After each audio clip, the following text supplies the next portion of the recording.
Bonjour, Marie-Josée, directrice du développement stratégique chez ARS Solutions. Aujourd'hui, je veux vous proposer de rencontrer vos employés le vendredi après-midi pour réduire leur épuisement professionnel et augmenter leur optimisme. Je vous explique. Les employés qui travaillent à domicile ou dans un bureau durant la pandémie se sentent stressés, épuisés et un peu ou beaucoup pessimistes. Mais si vous êtes prêt à organiser une réunion avec votre équipe le vendredi après-midi, vous pouvez rapidement et considérablement réduire cet épuisement et ce pessimisme. Et cette réunion peut être combinée avec celle que vous menez déjà. Voici 4 questions que vous pourriez poser à chacun de vos employés durant cette rencontre.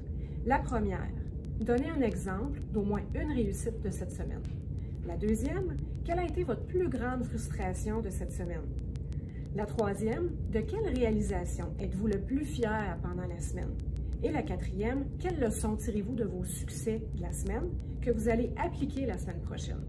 Examinons maintenant la science qui se cache derrière chacune de ces questions et pourquoi elles sont si importantes.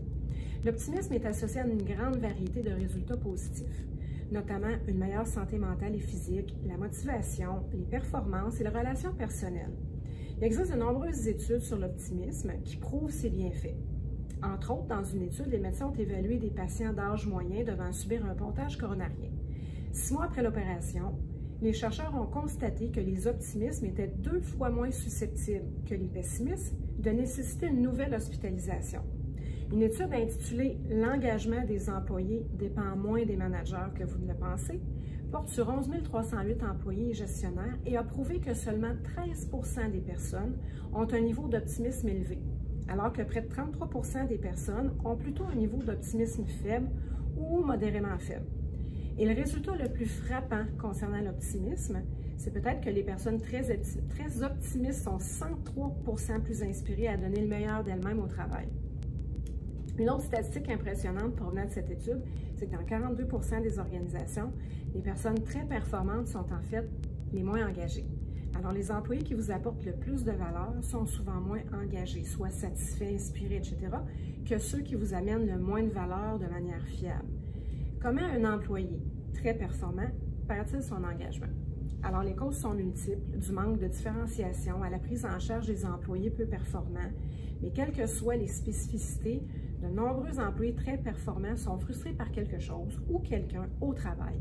Et tant que vous n'aurez pas découvert la source de ces frustrations, vous ne pourrez pas les résoudre, ce qui signifie que les frustrations de vos meilleurs éléments ne sont pas sous contrôle.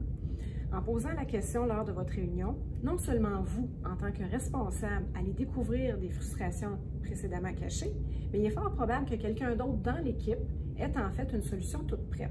Et la seule chose qui soit meilleure que vous pour éliminer les frustrations des employés, c'est que l'un de leurs collègues le fasse pour vous. Nous forçons aussi notre équipe à se concentrer sur la façon dont elle va utiliser ses succès de la semaine pour en créer encore plus pour la semaine prochaine. De cette façon, on renforce l'auto-efficacité. Les personnes qui ont un haut niveau d'auto-efficacité sont confiantes dans leur capacité à réussir et à relever les défis qui les attendent. Et cette croyance va considérablement réduire l'épuisement professionnel de vos employés. Alors voici le résultat. Si vous êtes prêt à consacrer un peu plus de temps et de réflexion à vos réunions du vendredi, vous allez constater que vos employés se sentent moins frustrés, épuisés et pessimistes.